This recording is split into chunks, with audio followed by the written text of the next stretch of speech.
এক কলেজের প্রফেসর বলেছেন, একটা মেয়ে বোরকা পরে নেকাব পরে কলেজে ঢোকা মাত্রই বলতেছে, তুমি কলেজে আসছো কেন নেকাব পরে?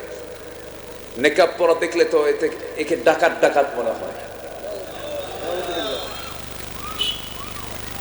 যদি বোরকা পড়তে হয় তাহলে কলেজে কেন, মাদ্রাসায় যাও।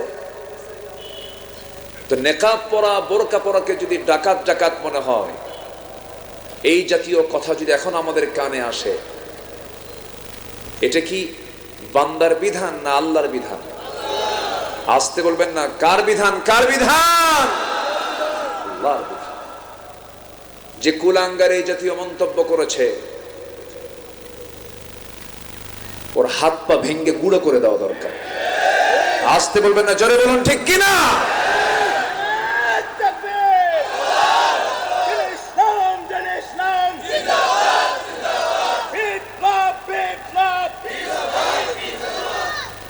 সম্মানিত ভাইয়েরা, তাহলে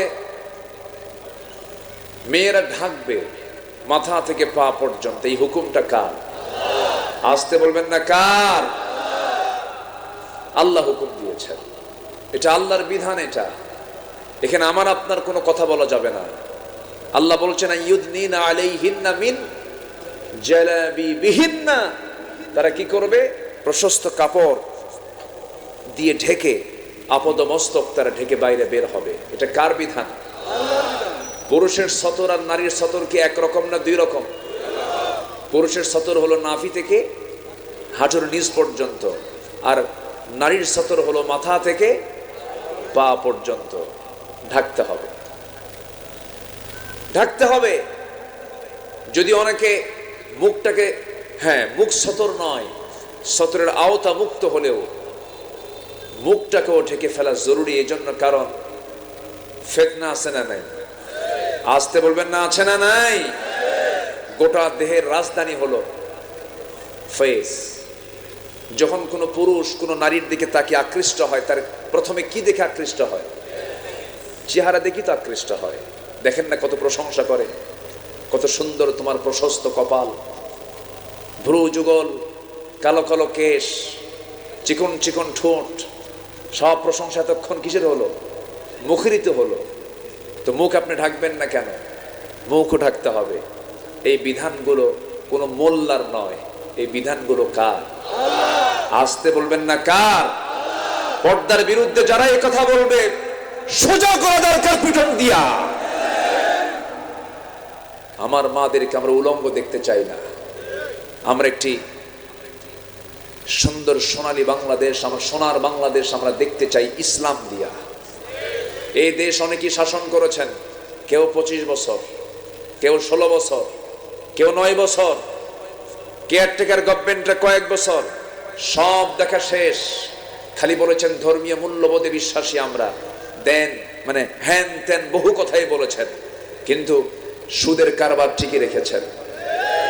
পর্দার কোন আইন তারা পাশ করেননি, নামাজের জন্য তারা কোন আইন পাশ করেননি, জাহান্নাম থেকে বাঁচার জন্য তারা মুসলমান হওয়ার পরও, তাদের ধর্মের নাম ইসলাম থাকার পরও তারা কিচ্ছু করেননি। সব দেখা শেষ। আগামীর দেশ আমরা দেখতে চাই কোরআনের দেশ। রাজি আছেন কারা কারা? হাত উঁচু করে দেখান মুসলমান।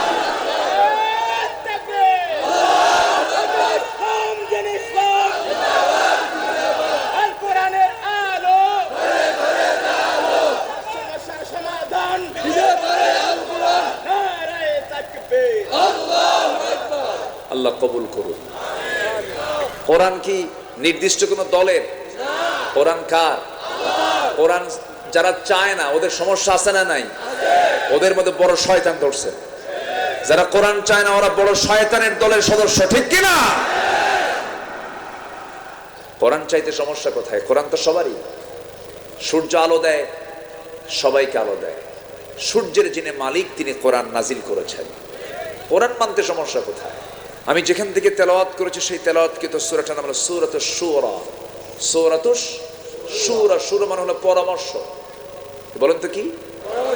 পরামর্শ যেখানে করা হয় তাকে বলা হয় সংসদ। তার নাম কি? সংসদ। তো এই সূরার নাম হলো সংসদ। সূরাতুশ শুরা। আল্লাহ পাক এখানে বোঝাচ্ছেন যে কোনো কাজ করতে গেলে তোমরা পরামর্শ করো।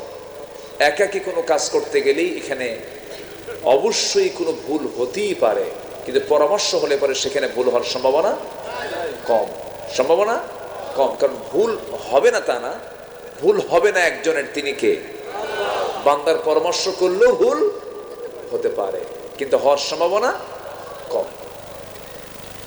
আমার বন্ধুগণ, সূরাতুশ শুরার 13 নম্বর আয়াত আমি তেলাওয়াত দিয়ে শুরু করেছি। আল্লাহ রাব্বুল আলামিন এই সূরার শুরুতে আগে এই কিতাবের পরিচয়টা দিয়েছেন। এই কিতাবটা কেমন কিতাব, কোন সময়ের কিতাব, চ্যালেঞ্জ দিয়ে তিনি বলছেন হামিম আইন সিন কফ কাযালিকা ইউহি ইলাইকা ওয়া ইলাল্লাযীনা মিন ক্বাবলিক আল্লাহুল আজিজুল হাকীম। জোরে বলুন আল্লাহু আকবার।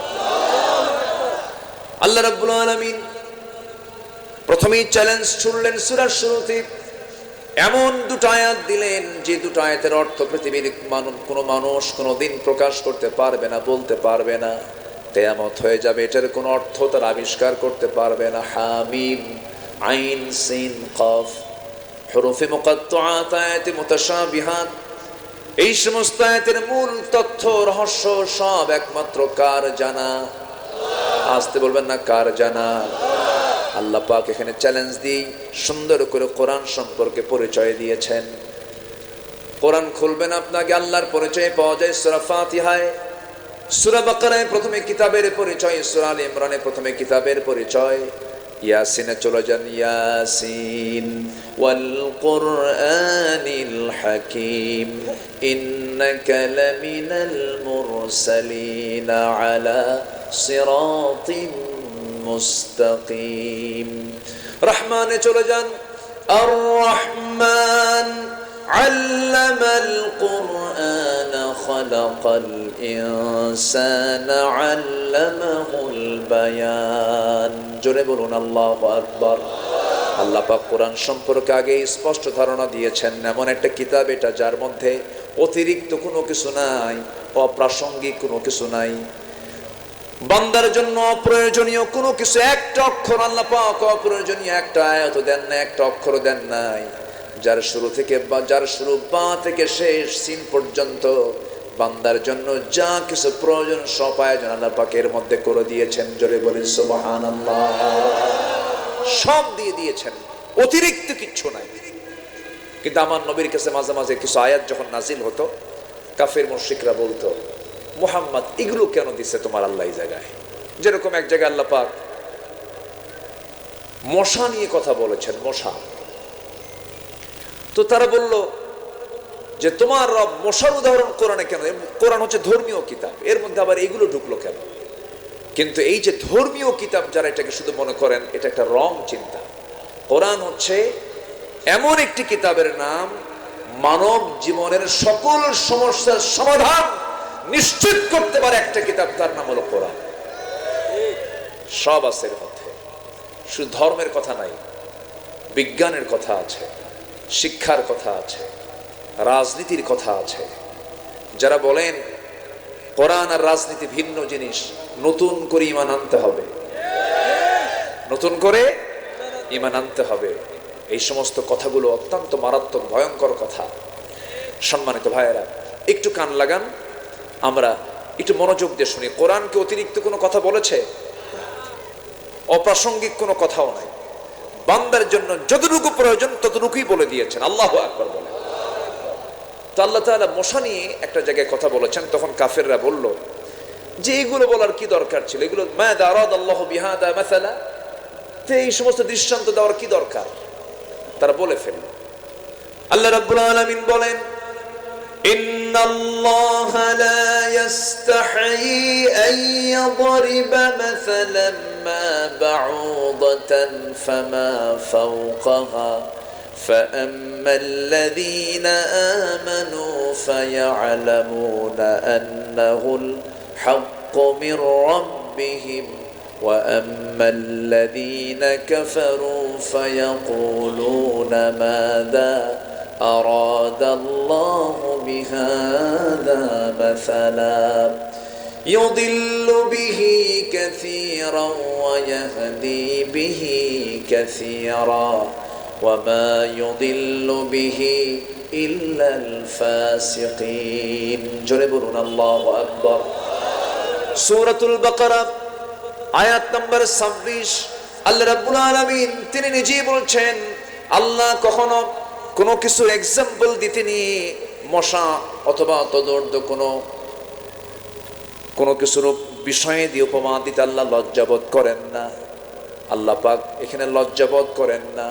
মশাকে যদিও তারা দুর্বল মনে করছে, কিন্তু আজকের বিজ্ঞান, আজকের গবেষণা প্রমাণ করছে মশা ছোটখাটো দেখতে প্রাণী হলেও এর মধ্যে শিক্ষা আছে না নাই? আচ্ছা, মশারি টাঙায় কে? মশা না মানুষ? কার ভয়ে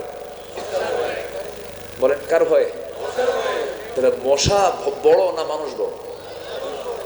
কেমনে বড় হলো বলেন?